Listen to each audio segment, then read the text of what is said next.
우리에게 주시는 하나님 말씀은 신약 성경 마태복음 5장 13절입니다. 마태복음 5장 13절부터 16절까지 말씀입니다. 하나님의 말씀을 다 함께 읽도록 하겠습니다. 너희는 세상의 소금이니 소금이 만일 그 맛을 잃으면 무엇으로 짜게 하리요? 후에는 아무 쓸데없어 다만 밖에 버려져 사람에게 밟힐 뿐이니라. 너희는 세상의 빛이라. 산 위에 있는 동네가 숨겨지지 못할 것이요 사람이 등불을 켜서 말 아래에 두지 아니하고 등경 위에 두나니 이러므로 집안 모든 사람에게 비치느니라. 이같이 너희 빛이 사람 앞에 비치게 하여 그들로 너희 착한 행실을 보고 하늘에 계신 너희 아버지께 영광을 돌리게 하라. 아멘. 우리 앞뒤 좌우로 한번 인사합시다. 이렇게 인사하실까요? 참 잘 오셨습니다. 은혜 받읍시다. 아멘. 강에 살던 연어가 바다로 나갈 때가 되면 변태한다고 합니다. 이 변태라는 한자어는 본디의 상태에서 달라져 변화됨, 또 그 변화를 지키는 것, 이런 뜻입니다. 연어가 민물에 살다가 이제 바다로 나갈 때가 되면 몸은 더욱 유선형이 되고 비늘은 은빛이 나고 아가미는 바닷물에 잘 견딜 수 있는 형태로 변한다고 합니다. 이것을 영어로는 스몰트하다 이렇게 부릅니다. 민물, 짠물 전혀 다른 환경이지만 연어로서 살아갈 수 있습니다. 우리 신자는 영적으로 변태한 사람, 스몰트한 사람들입니다. 고린도후서 5장 17절은 이렇게 말씀합니다. 그런즉 누구든지 그리스도 안에 있으면 새로운 피조물이라. 이전 것은 지나갔으니 보라 새 것이 되었도다. 여기에 새로운 피조물, 이 말은 재창조된 피조물 이런 뜻입니다. 전혀 다른 새로운 피조물이다 이 말입니다. 우리 신자는 그리스도 예수 안에 있으므로 근본적으로 어떤 형태가 바뀌어진 사람입니다. 우리 신자는 정체성이 다르고 생명이 다르고 목적과 원리가 다릅니다. 목표가 다른 사람들입니다. 누구든지 예수를 나의 구주로 영접하면 이 꼴이, 모양이 완전히 새로운 형태로 변화되어진다는 거예요. 이 변태잖아요. 영적으로 스몰트다 이렇게 표현합니다. 산상수훈은 우리 신자의 변화되어진 모습을 말씀합니다.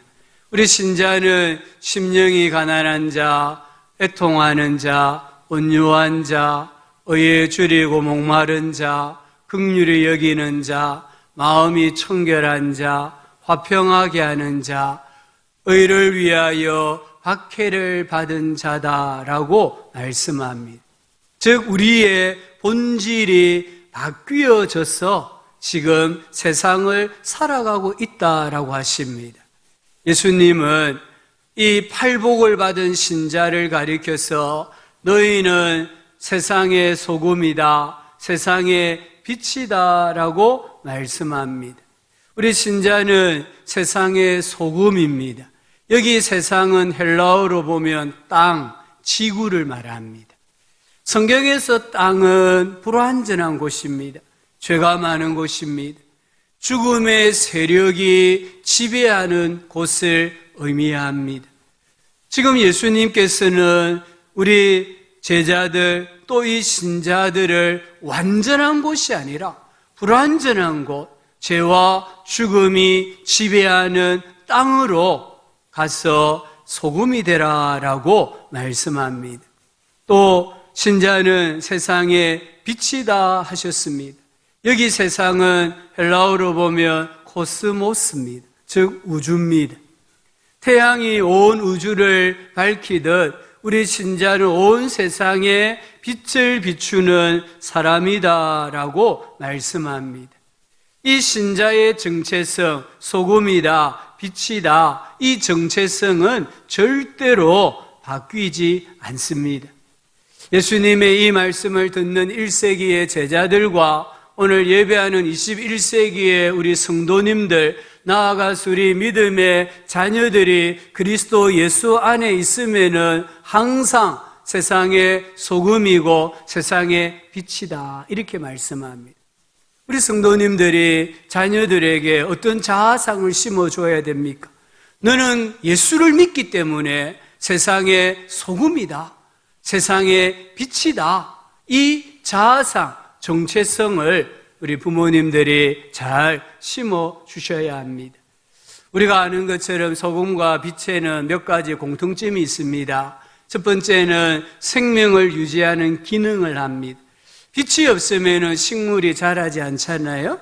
제가 아는 어떤 연로하신 분이 집에서 쓰러져 병원에 가셨는데 검사를 해보니까 몸에 나트륨이 전혀 없었습니다. 그래서 병원에서 매끼 식사가 나오는데 그 식사 반찬 중에 하나가 뭐냐 하면은 소금 한 종지였어요. 정말 이 소금, 작은 종지에 흰 소금을 매 식사 때마다 올라오는 거예요. 그 소금을 먹어야만 이분이 기운을 회복하고 생명을 유지할 수 있다는 거예요. 또한 이 소금과 빛은 방부제 역할을 하잖아요. 냉동시설이 없었던 시대에는 이 생선이나 고기를 오래 보관하기 위해서 소금을 듬뿍 뿌려서 보관했잖아요. 오늘날은 이 냉동시설이 발달이 되어서 냉동고에 음식을 보관해요. 그런데 그 냉동고에도 전기가 통하지 않으면 음식이 상하는 것을 봅니다. 이 소금과 빛은 치료제 역할을 합니다. 신생아의 몸을 소금으로 문질러서 깨끗하게 했다고 합니다. 오늘날 레이저 수술은 일반화되어 있습니다. 소금과 빛은 순결을 나타냅니다. 소금의 원색, 빛의 원색은 똑같이 흰색입니다. 이 흰색은 순결한 삶을 의미합니다. 또한 유대인들은 믿을 만한 사람, 의리가 있는 사람, 또는 장래가 촉망되는 청년을 가리켜서 소금 같은 사람이다라고 불렀습니다. 소금을 먹으면 갈증을 느낍니다. 우리 신자는 불신자들에게 진리에 대한 갈증을 일으키게 해야 합니다. 기독교 신앙에 대한, 예수님에 대한 믿음의 갈증을 느끼게 해야 합니다. 나 때문에 누군가가 내가 다니는 교회에 다니고 싶어 하고 내가 신앙하는 예수를 믿고 싶다라는 영적인 갈증, 영적인 갈망을 느끼게 한다면 나는 소금 같은 사람입니다. 우리 신자들은 함께하면 재미가 있고 행복해지고 에너지를 주는 사람입니다. 우리 신자는 신자들에게 선한 영향력을 끼쳐가지고 인생의 의미, 신앙의 깊이를 더해주는 사람들입니다. 예수님이 이렇게 우리를 변화시켜 주신 것입니다. 예수님은 우리를 가리켜서 너희는 세상의 소금이다, 너희는 세상의 빛이다 라고 하십니다. 이것은 신자의 위치를 나타냅니다.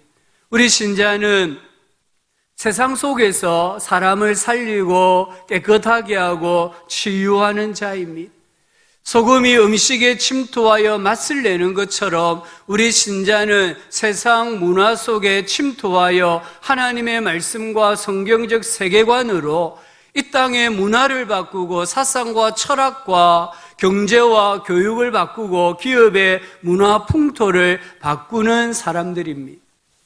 예수님께서 70명을 따로 세우시고 세상으로 보내셨다고 했습니다. 누가복음 10장 1절입니다.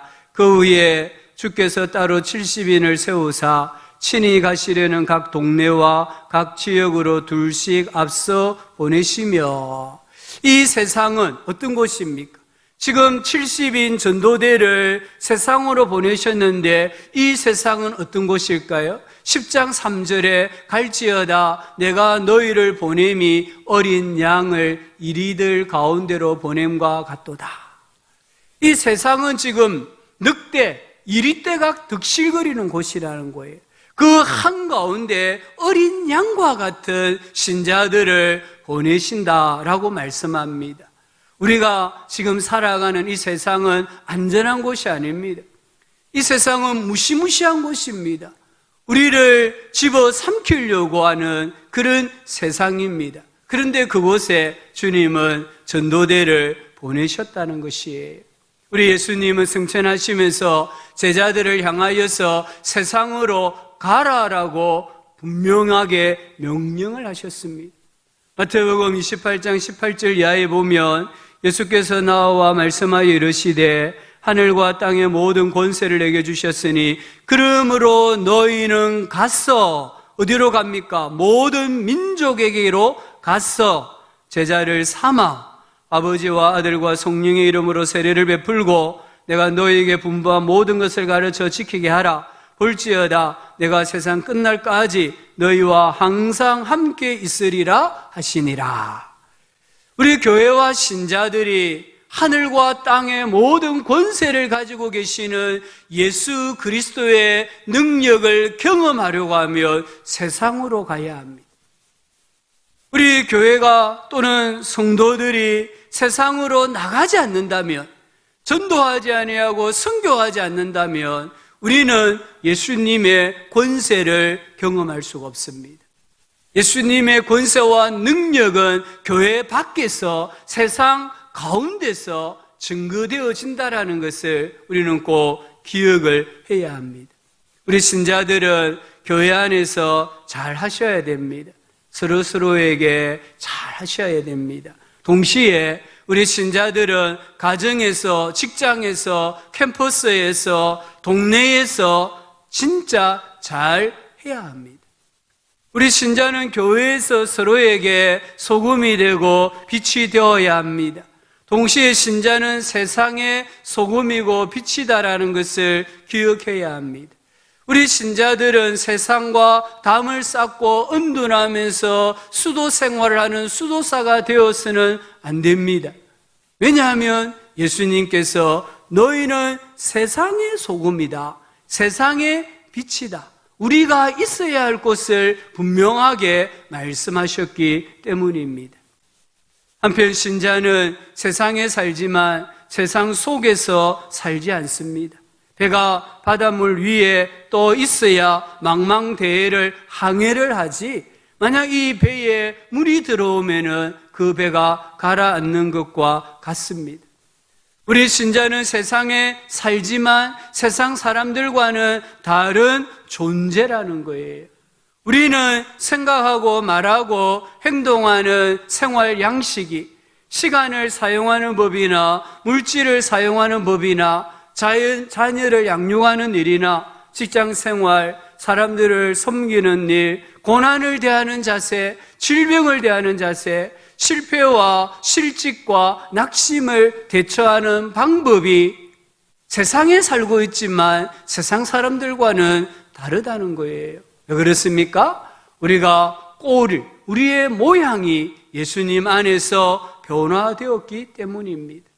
오늘 13절 말씀을 다시 보십시오.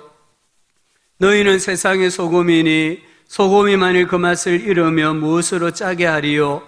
후에는 아무 쓸데없어 다만 밖에 버려져 사람에게 밟힐 뿐이니라.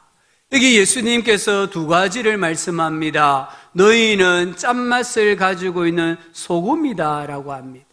우리 신자는 부패하고 어둠의 영이 지배하는 곳에 가면 그곳 사람들이 좀 부담스러워하는 사람이 되어야 합니다. 사람들이 험담하고 불평하고 남에 대해서 안 좋게 이야기하고 부정을 저지르고 사기하고 죄를 짓다가도 우리 신자들이 나타나면 좀 움찔해야 하고 조심해야 하고 행하던 악도 중단해야 한다는 거예요. 학생이 시험을 보다가 컨닝을 하다가도 내 옆에 앉아있는 학생이 기독 학생이라는 것을 알았을 때에는 눈치를 봐야 되고 컨닝하는 것을 중단해야 한다는 거예요. 이게 짠맛입니다. 내가 죄를 짓는 현장에 가서 어떤 말, 어떤 행동을 하지 않는다 할지라도 내가 그곳에 있다는 그 자체가 사람들로 하여금 부담스럽고 사람들로 하여금 다시 한번 생각이나 말이나 행동을 재고하게 만들 때에 우리는 세상에 짠맛을 내는 소금이 될 수 있다는 거예요. 그런데 또 예수님 하나 강조하십니다. 신자가 그 짠맛을 잃을 수도 있다라고 하십니다. 우리는 지금 바닷가에서 있는 염전에서 채취한 소금을 먹습니다. 그런데 오늘 여기 나오는 소금은 암염입니다. 산에 바위, 돌에서 캐낸 소금입니다.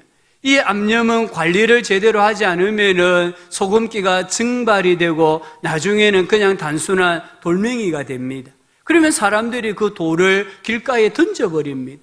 행인들이 지나가다가 그 돌멩이를 밟고 지나간다, 이렇게 말씀하고 있습니다. 아무 쓸모가 없다는 거예요. 14절 15절은 유대 마을의 전통적인 풍습입니다. 우리는 이 14절 15절을 잘 이해할 수 있습니다. 왜냐하면 우리 부산에도 이와 같은 산동네, 달동네가 여러 있기 때문입니다. 산 위에 있는 동네는 밤이 되면 집집마다 등불을 켜서 밝혔습니다. 여기에 마을이 있습니다. 여기에 우리 집이 있습니다. 아직 집에 돌아오지 않은 가족들이 집으로 잘 찾아올 수 있도록 등불을 켜서 등경 위에 올려놓음으로 멀리까지 비추게 했습니다. 근데 오늘 말씀해 보면은 등불을 켜서 말 아래에 둔다라는 표현이 나옵니다. 여기 말이라는 단어는 그릇이라는 뜻입니다. 우리가 예전에는 쌀을 한 대, 두 대씩 팔아서 먹기도 했어요. 그때 쌀 한 대를 담는 대박이 있지 않습니까? 이 대박, 되를 오늘 여기 말이라고 표현한 거예요. 근데 우리가 쓰는 것보다는 커요. 한 9리터 정도 들어가는 큰 그릇이에요.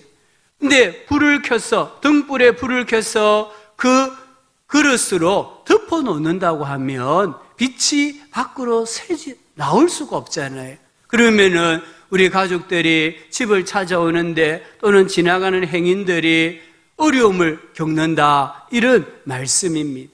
등불을 말 아래에 둔다는 것은 목적을 잃어버렸다, 이 말씀입니다. 우리를 가리켜서 소금이다, 빛이다고 했습니다. 아니, 내 안에 무슨 소금이 있습니까? 빛이 있습니까? 여기 소금과 빛은 팔복을 의미합니다. 앞서 우리가 살펴보았던 팔복, 이 팔복이 신자에게 소금이고 빛입니다. 낯을 잃은 소금, 말 아래에 둔 등불은 팔복대로 살지 않는 신자의 삶을 뜻합니다. 우리 신자는 세상에서 팔복대로 살아야 됩니다. 팔복을 구현하는 삶을 살아야 됩니다. 우리가 세상 속에서 세상 사람들과 똑같은 별 다를 바 없이 살아간다고 한다면 우리는 짠맛을 잃은 소금이고 빛을 잃은 등불이 되고 마는 것입니다. 우리 신자들이 행함이 없는 믿음을 가지고 있다고 한다면 이 세상에서 짠맛을 잃은 소금이 됩니다. 내가 가지고 있는 말씀이나 신앙이나 기독교의 삶이 다른 사람들에게 전혀 영향력을 미치지 못한다면, 내가 머무는 곳에서 전혀 선한 영향력이 나타나지 않는다면 우리는 짠맛을 잃은 소금이 됩니다. 짠맛을 잃은 소금이다, 이 말은 우리 성도들이 교회가 듣는 욕 중에 가장 모욕적인 말입니다. 쓸모없다는 거잖아요. 교회가 이 땅에 6만 개가 있어도 짠맛을 잃었다고 하면은 쓸모없는 거잖아요. 기독교인들이 800만 명이 된다 할지라도 짠맛을 잃었다고 하면 쓸모없는 게 되잖아요. 그래서 요즘에 많은 사람들이 기독교를 뭐라고 부릅니까? 개독교라고 부르잖아요. 이 개자라는 말은요, 멍멍이, 짐승이 아닙니다. 부족하다 이 말이에요. 자격이 안 된다 이 말이에요. 세상 사람들이 짠맛을 잃은 소금과 같고 빛을 잃은 빛과 같은 교회와 성도들을 바라보면서 타락한 종교인이다, 질이 떨어진다, 헛되다, 쓸데없다, 이렇게 말한다는 거예요. 세상이 요구하는, 세상이 기대하는 함량에 미달이 된다는 겁니다. 기준에 또는 기대에 미달이 되는 신앙과 신앙인을 그들이 모욕하는, 폄하하는 말들입니다. 안티 기독교인들이 많아서 이런 말을 들을 수도 있습니다. 그러나 오늘 예수님께서는 우리 신자들이 짠맛을 잃어버리고 빛을 잃어버리면 비윤리적인 행동, 비인격적인 행동을 하기 때문에 사람들로부터 짠맛 잃은 소금이다, 이런 모욕을 받는다고 말씀합니다. 저는 우리 사회에서 대형 사건, 사고가 터질 때마다 사실은 간이 조마조마합니다. 지금 우리 사회를 들끓게 하고 있는 LH 이 직원들의 부동산 투기, 이 혹시 투기한 직원들 가운데 기독교인이 있지는 아니할까? 그래서 언론에서 기독교인이 있다라고 말하지 않을까? 정말 마음이 조마조마합니다.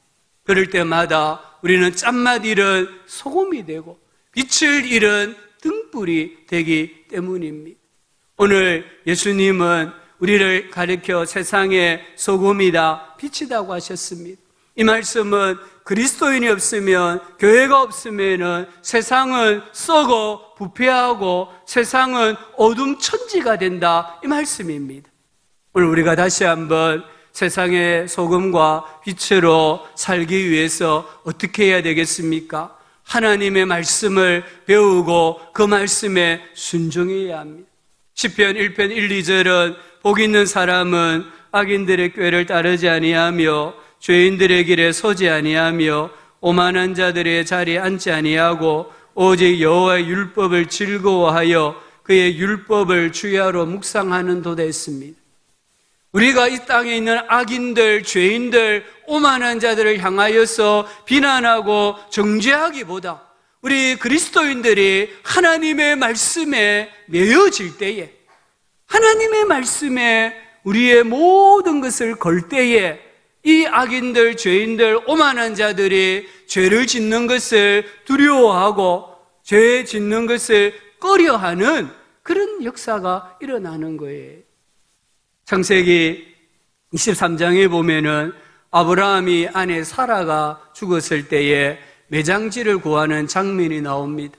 이 아브라함이 헷 족속을 찾아가서 내가 상당한 돈을 줄 테니까 땅을 팔아서 내 아내를 장사하게 해달라고 정중하게 부탁했습니다. 그때 헷 족속이 이렇게 말합니다. 23장 6절입니다. 내 주여 들으소서, 당신은 우리 가운데 있는 하나님이 세우신 지도자이시니. 지금 아브라함은 헷 족속 가운데 있는 이방인입니다. 나그네입니다.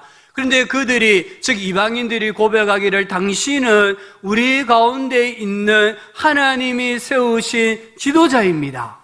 지도자가 땅을 요구하는데 누가 거절할 수 있습니까? 당신이 좋은 땅, 당신의 마음에 드는 땅을 말씀만 하십시오. 우리가 다 드리겠습니다. 이렇게 지금 말하고 있다는 거예요.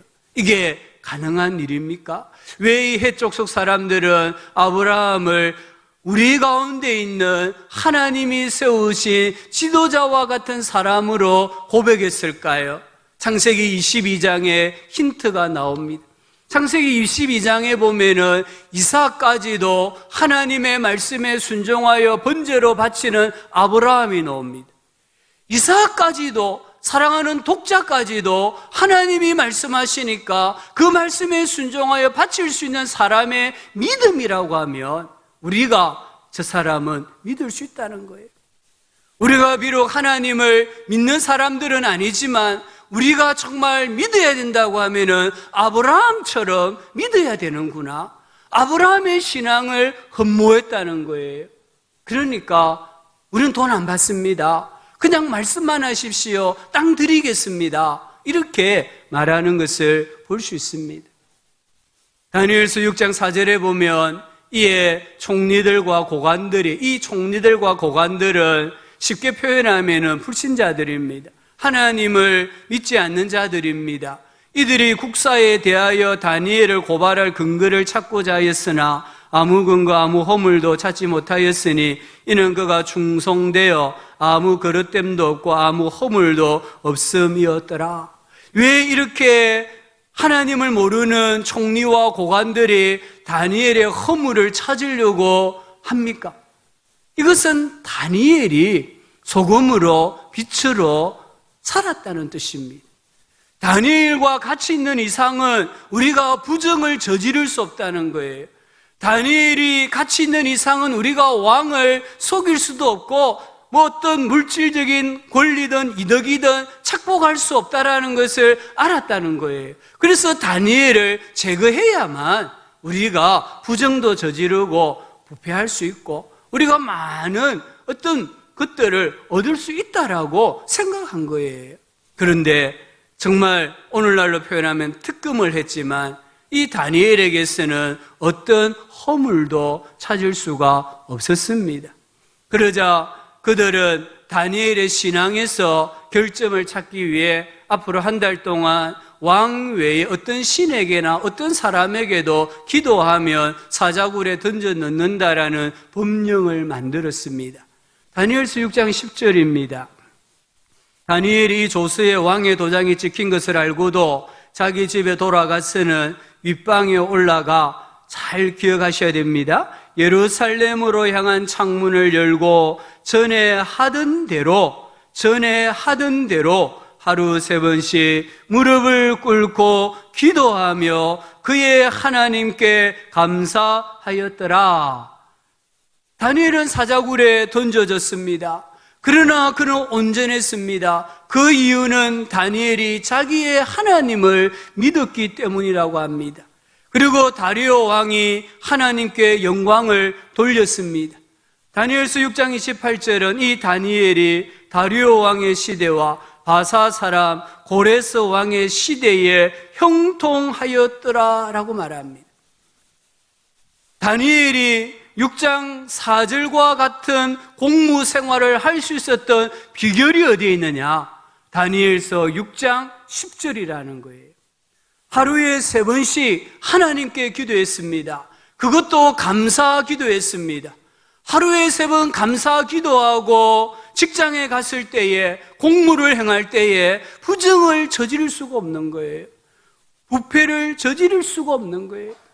비록 총리들과 고관들이 다니엘을 왕따시켰지만 그렇다고 해서 다니엘의 공무원 생활이 단명했습니까? 아닙니다. 정권이 바뀌고 제국이 바뀌어도 여전히 다니엘은 유용한, 정말 쓸모있는 짠맛을 가지고 있는 그리스도인으로 하나님께서 쓰시고 제국의 왕들이 사용한 것을 볼 수가 있습니다. 종교개혁가 칼빈이라는 분이 이 제네바의 목회자로 층빙을 받았습니다. 제네바는 16세기의 국가 종교였습니다. 기독교면 개신교면 개신교, 아니면 캐톨릭이면 캐톨릭, 이 하나의 신앙만 있었어요. 16세기 대부분의 나라들은. 이 제네바는 개신교였습니다. 그래서 이 제네바의 목회자로 칼빈을 청빙을 했습니다. 칼빈은 제네바를 하나님의 거룩한 도시로 만들겠다는 비전을 가지고 와서 목회를 시작합니다. 제네바시의 표어를 어두움 후에 빛, 이렇게 정했습니다. 이 제네바시에 있는 어둠을 몰아내고 빛이 오게 하자, 이렇게 정한 거예요. 그리고 칼빈이 가장 먼저, 그리고 가장 힘써 행하였던 일은 하나님의 말씀을 가르치는 일이었습니다. 1541년 제네바시의 규례를 보면은 목회자들은 일주일에 6번 설교를 해야 했습니다.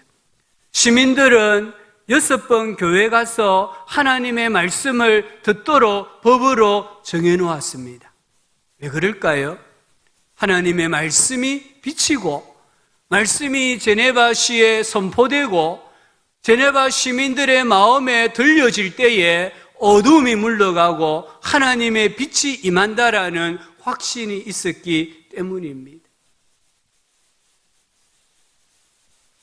일거리에서 성경 말씀을 소리내어 읽기만 해도 도시가 변화되고 그 도시에 부흥이 일어난다라는 선교사님들의 편지를 읽어보기도 합니다.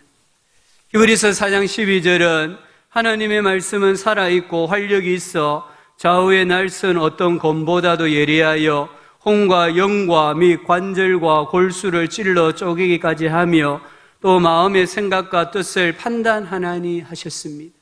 우리가 정말 매일 아침마다 하나님의 말씀이 우리의 혼과 영과 관절과 골수에 새겨진다면, 하나님의 이 말씀이 우리의 마음의 생각과 뜻에 새겨진다면, 우리는 직장에 가서 캠퍼스에 가서 이웃과의 관계를 하며 살아갈 때에 소금으로 빛으로 넉넉하게 살아갈 수가 있습니다. 그래서 말씀을 읽는 게 중요한 거예요. 말씀을 쓰는 것도 중요합니다. 말씀을 들어야 됩니다. 하나님 말씀을 암송하고 묵상하면서 직장에서, 학교에서, 우리 이웃에서 그렇게 살아갈 때에 하나님께서 비로소 영광을 받으시고 이 땅이 정결하게 되고 이 땅이 밝아진다는 것을 우리는 꼭 기억해야 합니다. 두 번째는 있는 듯 없는 듯 살아가야 합니다. 이 소금과 빛이 자기 역할을 감당하기 위해서 철저하게 자기를 숨깁니다. 음식에 소금 덩어리가 있으면 그 음식은 짜서 먹을 수가 없습니다. 물은 만물 속에 스며들어 있어야 우리에게 유익하지, 내가 물이다 해버리면 홍수가 납니다. 이 열이 자기를 숨기면 유익합니다. 그런데 나는 열이다라고 드러내면 화재가 발생합니다. 우리 성도님들이 가정에서 자기가 드러나면, 아버지가 너무 강하게 드러나면, 어머니가 너무 강하게 드러나면 그 가정은 화평할 수가 없습니다. 큰 소리가 나게 되어 있습니다. 분명히 집에 들어왔는데 아버지가 계신다고 했는데 아버지가 없는 것처럼 느껴져요. 오늘 내가 집에 들어갈 때 엄마가 아버지 안 계셨는데 집에 들어가 보니까 아버지가 계시는 것처럼 느껴져요. 그럴 때에 가정이 질서가 있고 화목해지는 겁니다. 교회 안에서도 마찬가지입니다. 내가 드러나면 그것은 교회가 불화하게 되고 교회의 화평이 깨어지게 되어 있습니다. 신자는 정말 있는데 없는 것 같고 없는데 존재하는 그런 사람으로 살아야 합니다. 우리 신자는 이름 없이 빛도 없이 스며들어 섬기는 사람입니다. 우리 신자는 마치 고압선 전선과 같습니다. 전류가 겉으로는 보이지 않지만 수만 볼트의 전류가 흐르고 있잖아요. 우리 신자는 정말 자기를 드러내지 아니하면서도 소금 역할하고 빛의 역할을 하는 그런 존재입니다. 예수님께서 제자들에게 나를 따라오려거든 자기를 부인하고 따라오라 하셨습니다. 세 번째는 착한 행실로 살아가야 합니다. 오늘 16절에 보면 이같이 너희 빛을 사람 앞에 비치게 하여 그들로 너희 착한 행실을 보고 하늘에 계신 너희 아버지께 영광을 돌리게 하라. 정말 사람들이 교회를 통하여 신자들을 통하여 보기를 원하는 것이 무엇이라고 말씀합니까? 착한 행실입니다. 착한 마음, 착한 행동, 착한 말, 착한 생활, 착한 꿈과 비전, 이런 것들을 사람들은 보기를 원합니다. 왜 그렇습니까? 그들과 우리가 다르다라는 것을 알고 있기 때문입니다. 비록 그들은 착한 행실을 할 수 없다 할지라도 교회만은, 그리스도인들만은 착한 행실을 하기를 기대하고 있다는 것을 말씀하고 있습니다. 이 코로나가 상황 중에 정말 절이나 성당에서도 감염자가 나왔습니다. 요양병원, 대형병원, 학원, 학교, 스포츠센터, 식당 등등 집단 감염이 발생한 곳이 많이 있었습니다. 그런데 교회에서 신자가 바이러스에 감염되었을 때에 질본이나 언론이나 시민들이 보인 반응은 너무나 극과 극이었습니다. 그래서 마음이 참 상했습니다. 근데 말씀을 묵상하다가 생각해 보니까 이해가 되고, 오히려 지금 세상 사람들이 교회를 향하여, 신자들을 향하여 기대하고 있는 게 무엇인가를 깨닫게 되었습니다. 우리 교회, 이 세상은 교회와 신자들을 최후의 보루로 여긴다는 것을 알게 되었습니다. 교회만은, 신자들만은 이 코로나 바이러스에 감염되지 않고 좀 더 잘 이겨내고 거룩하게 복되게 살아가기를 은연중에, 고백하지는 않지만 그들의 비난 가운데 이런 메시지가 들어있다는 것을 깨닫게 되었습니다. 교회가 무너지면, 신자들이 무너지면 이 사회의 근간이 무너진다라는, 말하지 않지만 느낄 수 있는 세상 사람들의 메시지, 그들의 기대와 소망을 느낄 수가 있었습니다. 교회가 불편부당한 대우를 받으면서도 지금까지 정부의 방역 지침을 잘 지키고 예배하고 있잖아요. 이게 무엇입니까? 착한 행실입니다. 예배를 드리되 정부의 방역 지침을 준수하고 예배하는, 이게 착한 행실입니다. 이 착한 행실을 보였을 때에 질본에서 공식으로 발표하지 않았습니까? 교회발 집단 감염은 코로나 확산과 관련이 없다라고 했잖아요. 관련성이 적다라고 언론에 분명히 보고를 했습니다. 에베소서 5장 8절 9절에 너희가 전에는 어둠이더니 이제는 주 안에서 빛이라, 빛의 자녀들처럼 행하라. 빛의 열매는 모든 착함과 의로움과 진실함에 있느니라. 이 빛의 열매인 착함, 의로움, 진실함은 이 시대의 이정표입니다. 정말 사람들이, 우리 신자들을 통해서 보기를 원하는 인생의 이정표입니다. 어디에서 우리 신자들이 착함과 의로움과 진실함의 열매를 맺어야 합니까? 가정입니다. 우리 성도님들 가정에서 착하고 의롭고 진실하게 가족을 대하셔야 합니다. 직장입니다. 직장에 가서 상사나 동료들에게, 학교에 가서 선생님이나 친구들에게, 이웃과의 관계 속에서 이렇게 착함과 의로움과 진실함으로 대할 때에 우리는 세상을 살리는 소금이 되고 빛이 됩니다. 그곳에서 우리가 서로 존경하고 예의를 지키고 사려 깊게 행동하고 섬길 때에 사람들, 우리를 통해서 하나님을 보고 그 하나님 아버지께 영광을 돌리게 됩니다. 직장 생활을 오래 하다가 목회자가 된 분이 계십니다. 이분이 쓴 글을 읽어보았습니다. 이분이 명목상 신자였는데 직장 생활을 하면서 하루 일과가 끝나면 매일 술을 드셨대요. 그것도 마치 알코올 중독자처럼 술을 많이 드셨대요. 그런데 이분이 1984년 8월 2일 예수님 안에서 180도로 인생이 바뀌어집니다. 그리고는 그의 이전의 모든 생활을 청산하고 새롭게 살기를 시작합니다. 이 모습을 옆에서 지켜보았던 동료 한 분이 있었습니다. 이분도 명목상 신자였습니다. 그런데 이 목사님의 이전과 이후의 삶을 보고는 도전을 받은 거예요. 나도 저분처럼 새로운 삶을 살아야겠다. 그리고 이전의 악한 행습들을 다 끊어버렸어요.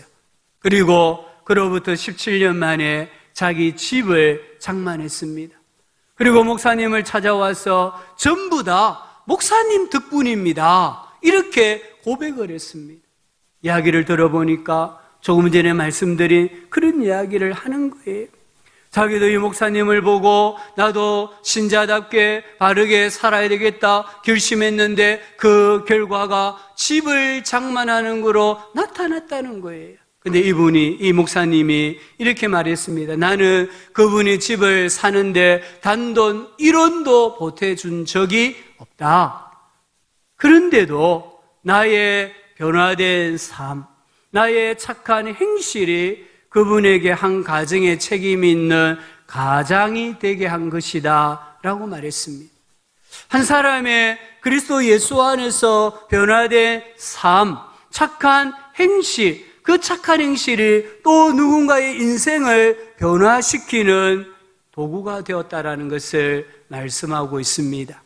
1899년 3월 1일자 대한 그리스도인 해보라는 잡지에 보면, 잡지라기보다는 조그만 신문이죠. 거기에 보면은 어떤 사람이 많은 돈을 주고 서북 지방의 어느 고을 원님 자리를 얻었다고 합니다. 그가 부임하기 전에 그 지역 현황을 조사했습니다.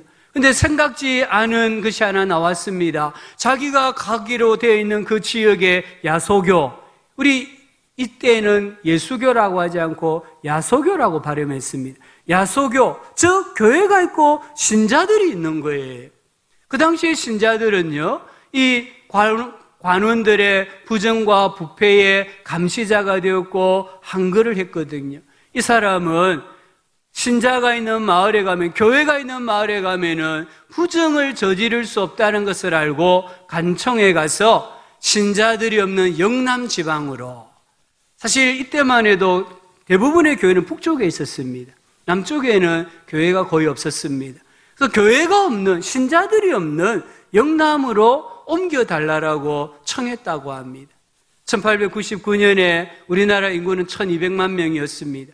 그 중에 개신교 세례교인은 채 1만 명이 안 되었습니다. 하지만 1% 미만의 신자가 이 땅의 소금이고 빛이었다라는 것을 우리는 기억해야 합니다. 예수님은 우리를 세상의 소금이다, 세상의 빛이다 하십니다. 이 선언은 절대로 변하지 않습니다. 우리는 짠맛과 밝음으로 세상에 영향력을 끼치고 하나님께 영광을 돌리는 사람들입니다. 이 짠맛과 빛은 팔복이라고 말씀드렸습니다. 우리가 삶의 자리에서 심령이 가난한 자, 애통하는 자, 온유한 자, 의에 줄이고 목마른 자, 긍휼히 여기는 자, 마음이 청결한 자, 화평하게 하는 자, 의를 위하여 박해받는 자로 살아야 합니다. 그게 우리가 가지고 있는 짠맛입니다. 우리가 가지고 있는 고유의 빛입니다. 팔복을 살아낼 때에 우리는 신자의 정체성을 회복하게 됩니다. 우리의 짠맛과 이 빛을 통해서 사람들이 하나님을 찾고 하나님께 영광을 돌리는 구원의 역사가 일어나기를 소망합니다. 나아가서 정말 이 코로나 상황 가운데서도 코로나가 종식되었을 때에 기독교가 참 기독교가 되고 신앙인이 참 신앙인으로 인정을 받는, 정말 그리스도인다움을 회복하는 우리 교회가 되고 우리 성도님들이 다 되실 수 있기를 예수님의 이름으로 축복합니다. 하나님 아버지 감사합니다. 세상의 소금으로, 세상의 빛으로 우리를 변화시켜 주신 거 감사합니다. 이제 팔복을 가지고 짠맛을 내고 팔복을 가지고 빛을 발하는 우리가 되게 하여 주옵소서. 예수님 이름으로 기도합니다. 아멘.